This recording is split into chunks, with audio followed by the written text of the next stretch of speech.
নাই আমি আমাৰ মাটিতে আছো ইলিগেল কৰি আমাৰ মাটি নিয়াৰ কাৰণে এইবিলাক কৰি আছে কোনে এই মঙ্গল সৰকাৰে আজি 28 বছৰ আগতে আমাৰ পৰা মাটি যিখিনি পাবা লাগা আমি লগে লগে বুঝাই দিছো বুঝাই দিয়ার পিছত ফটোস্টেট কপি এটা লই সেইটো দিয়ে আমার উপরত কেস করে দিছে যে আমি ইমানখিনি মাটি বুঝি পাইছো আর ইমানখিনি বুঝি পোৱা নাই তেতিয়া কোর্টে খুঁজছে যে আপনি অরিজিনাল বাইনাপত্রখিনি আপনি দিয়ক তেতিয়া অরিজিনাল বাইনাপত্রখিনি দিব পারা নাই কৈছে কি যে আমার পৰা বাইনাপত্ৰ তেওঁলোকে লৈ গৈছে এইটো তো হবা নৰে নহয় কেনেকৈ হ'ব প্ৰশাসনে উচ্ছেদ কৰিব আহিছে আমি কৈছোঁ যে আমাৰ যিখিনি মাটি এই মাটি হৈছে মোৰ জেঠাৰ মাটি এইটো সাবিত্ৰীদেৰ মাটি নহয় যিটো সাবিত্ৰীদেৰ কথা কৈ আছে ৰেকৰ্ড মতে সাবিত্ৰী দে আছেতো সাবিত্ৰীদেৰ মাটি এইটো নহয় এইটো হৈছে আমাৰ তৰুণীদেৰ মাটি তৰুণীদেৰ মাটি হৈছে মোৰ জেঠা গতিকে জেঠাৰ মাটিত উচ্ছেদ কৰাৰ কোনো প্ৰশ্নই নুঠে তৰুণীদেৰ নামত কিবা নথি পত্ৰ আছে আছে এই মোৰ তাতে ডকুমেণ্টছ গোটেইখিনি আছে মই লৈও আহিছোঁ মই দেখুৱাই দিছোঁ তেখেতে কৈছে কোৰ্টৰ পৰা ডিগ্ৰী পাইছে ডিগ্ৰী পাওঁ মতে লৈ লওক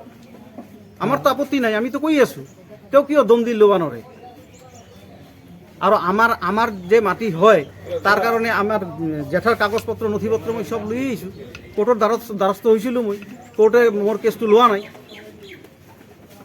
এতিয়া কি কৰিম মই আজি পদক্ষেপ ল'ব লাগে একো নাই তেওঁলোকে যদি পায় সাবিত্ৰীদেৰ মাটি লৈ যাওক যুক্তি দি কাগজপত্ৰ দি দেখুৱাই দি লৈ যাওক মোৰ কোনো আপত্তি নাই কিন্তু যদি নাপায় তেনেহ'লে এনেই যাব লাগিব কারণ এইটো তো জেঠারহে মাটি এইটো আর সাবিত্রীদের মাটি নহয় বা মাটিখিনি আমার দখলত আছে মোর জেঠার মাটি মোর আন্ডারত আছে নাই তরুণীকান্তদের নামত আছে আর তরুণীকান্তদের খাজনা রসিদ তেওঁৰ নামত জমাবন্দী কপি আছে তেওঁৰ নামত নামজাৰি আছে অবৈধভাৱে লৈ আছে মই তো চোৱা চিতা কৰাৰ কাৰণে প্ৰশাসনে আহি কৈছে যে আপোনালোকৰ এইখিনি মাটিৰ উচ্ছেদ কৰাৰ কোৰ্টৰ পৰা অৰ্ডাৰ আহিছে গতিকে আপোনালোকক উচ্ছেদৰ কাৰণে আমি আহিছোঁ গতিকে ঠিক আছে মই তেতিয়া ক'লোঁ যে ঠিক আছে মণ্ডল আহক কানন গো আহক তেওঁলোকে আহি তাৰপিছত মণ্ডলে যিখিনি বুজি পায় ময়ো মোৰ নথিপত্ৰ দেখুৱাম মই দেখুৱাইছোঁ নথিপত্ৰ দেখুৱাৰ পিছত তেওঁলোকে এতিয়া সেইটো মিলাই চাব যেটো মোৰ জেঠাৰ মাটি হয় না নাই যদি জেঠাৰ মাটি হয় তেনেহ'লে তাৰ কোনো কথাই নাহে আৰু যদি জেঠাৰ মাটি নহয় যদি সাবিত্ৰীদেৰ মাটি হয় লৈ যাওক মোৰ কোনো আপত্তি নাই মোৰ একদম চিম্পল কথা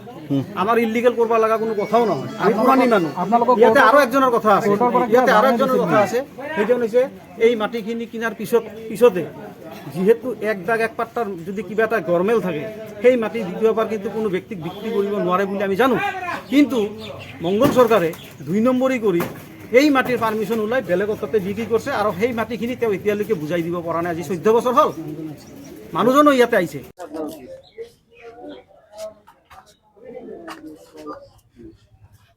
আপোনালোকে দি আছে পাইছে এই কথা 18 লাখ মাটি পাইছে মঙ্গল সরকারে এতিয়া কৈছে কি যে এই 2 কথা 18 লাখ মাটি যদি তোমালোকৰ আছে এইটো কাগজ এইটো লৈ লওক এইটো বেছি ইম্পৰ্টেন্ট এই যে যিটো ফালে এই মোহৰিয়ে লিখি দিছে এই বস্তুখিনি গোটেই এই চাৰিজনে এইকেইটা মানুহ দিয়া হৈছে মাটি তাৰ পিছত 1 বিঘা মাটি মোক ক্লেম কৰি আছে আৰু এইকেইটা দাগ নম্বৰ পাট্টা নম্বৰটো চাই লওক হ'ব চলো আছে ডেট দিয়ে আছে বেশি পুরানো না আমি তো এইটু এক সেকেন্ড হ্যাঁ আরো আছে একটা যদি লাগে যদি মই দিয়ে দিবা তোমালোক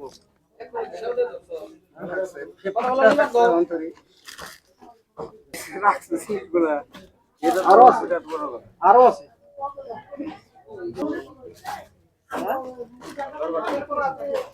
লড়াইছ না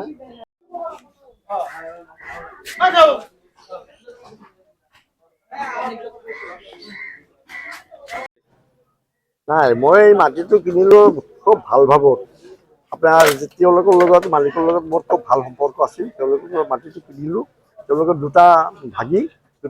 এটা ভাগিৰ মাটি গোটেইখিনি মোক ঠিকমতে সমজাই দিলে এই ভাগিটো গণ্ডগোল লাগিল কেনেকুৱা গণ্ডগোল তাৰমানে পইচাখিনি গোটেই উঠাই দিলোঁ তুলি দিয়াৰ পিছত সৰ্বগত যেতিয়া ৰেজিষ্টাৰ কৰিব গ'লোঁ ৰেজিষ্টাৰ কৰিব যাওঁতে তেওঁলোকৰ ভাই এজন চিলিগুৰিৰ পৰা আহি পৰে এতিয়া আহি পোৱাই ক'লে যে মই ফোন কৰিলোঁ যে আপুনি কিয় অহা নাই ক'লে নাই আমাৰ ভাইৰ হিচাপত গণ্ডগোল আছে আমি গোটেইখিনি পইচা পোৱা নাই পইচাখিনি সৰ্বগত যিজন ভাই থাকে তেওঁ তাতে গোটেইখিনি আছে গতিকে সেইকাৰণে তেওঁ নাহাৰ কাৰণে অলপ মাটি ৰেজিষ্টাৰ দিব বাকী থাকিল এতিয়া সেই মাটিখিনি মই ইয়াতে ক্লাবত মই বিচাৰো দিলোঁ যে চাওক আপোনালোকে মাটিটো মোক ৰেজিষ্টাৰ নিদিয়ে মোৰতো টাইমটো পাৰ হৈ যায় বা এগ্ৰিমেণ্টৰ টাইমটো পাৰ হৈ যায় তো মাটিটো কিনিলোঁ আপোনাৰ 97-6তে কিনিছিলোঁ মাটিটো, 97ত অলপ মাটি ৰেজিষ্টাৰ পালোঁ।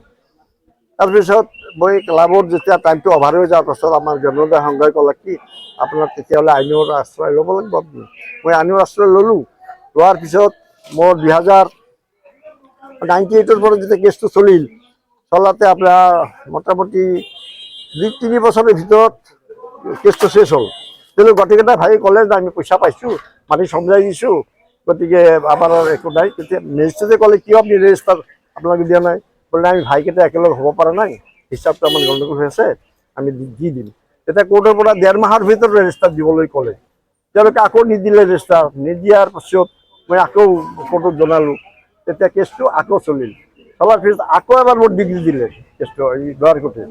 ইয়াতে তেওঁলোকে ক'লে কি কাৰ বুদ্ধি শুনি তেওঁলোকে যায় আপোনাৰ এই হাইকোৰ্ট কৰিলে। হাইকোৰ্টৰ পৰা আকৌ ৰিটায়াৰত দিলোঁ বৰপেটা কোৰ্টত। ৰিটায়াৰতে মই জিতিলোঁ, মোক ডিগ্ৰী দিলে। আকৌ তেওঁলোকে আপিল কৰিলে, আপিলতে মই ডিগ্ৰী পালোঁ। আকৌ 2 নম্বৰ দ্বিতীয়বাৰ হাইকোৰ্ট কৰিলে, তাতেও মই ডিগ্ৰী পালোঁ। আকৌ সুপ্ৰিম কৰিলে, সুপ্ৰিমতো ডিগ্ৰী পালোঁ। গতিকে এইবাৰ ফাইনেল মই যেতিয়া ৰেজিষ্টাৰটো কৰিবলৈ আহোঁ বৰপেটাত, তেতিয়া গাঁৱতো পৰিলে আপোনাৰ BTCত। যেতিয়া BTRত পৰিলে তেতিয়া ক'লে বোলে আপোনাৰ এই দখলটো আপোনাৰ BTCৰ পৰাহে দিব। তেতিয়া মই আকৌ মচলপুৰত কেছটো ৰেজিষ্টাৰ কৰি মচলপুৰত নিলোঁ। মচলপুৰৰ পৰা মোক এতিয়া এই মাটিটো ৰেজিষ্টাৰটো বৰ্তমান হৈছে। আগতে আছে আধাখিনি মাটি আগতে ৰেজিষ্টাৰ আছে।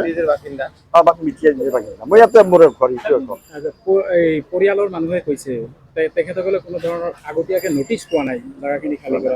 এওঁলোকৰ কাৰণে এওঁলোকৰ মাটিৰ একো পাত্ৰদাৰ নহয়, তেওঁলোকে হেৰিও কৰা নাই। কোৰ্টে কৰিব, কোৰ্টে যিবিলাক পাত্ৰদাৰ তেওঁলোকৰ নামত নটিচ গৈছে, নটিচৰ ডকুমেণ্টছ আমাৰ হাতত আছে। কিন্তু ইয়াতে ফেমিলি কেইটা আছিল মানে একচুৱেলি প্ৰথমতে এটাই ফেমিলি আছিল। তেওঁলোকে ভাগ হোৱাৰ পিছত 2-3টা হ'ব পাৰে, ল'ৰা ছোৱালী বিয়া কৰাৰ পাছত হ'ব পাৰে। কিন্তু তেওঁলোকৰ কেছৰ পাৰ্টি নহয়, 100% তেওঁলোকৰ মাটি নাই। তেখেতসকলে কৈছে বস্তুখিনি গুচাব পৰা নাই নটিচ নোপোৱাৰ কাৰণে। মই 2 মাহ আগতেও তেওঁলোকক জনাই গৈছোঁ, কোৰ্টৰ পৰা আহি জনাই গৈছে, কোৰ্টৰ মানুহ আহিছিল, থানাৰ পৰা আহিছিল, জনাই গৈছে তেওঁলোকক অতি হেৰি কৰি দিয়া। তাৰপিছত ইলেকশ্যনৰ আগতে মই নিজে আহি কৈ গৈছোঁ। মংগল চৰকাৰ।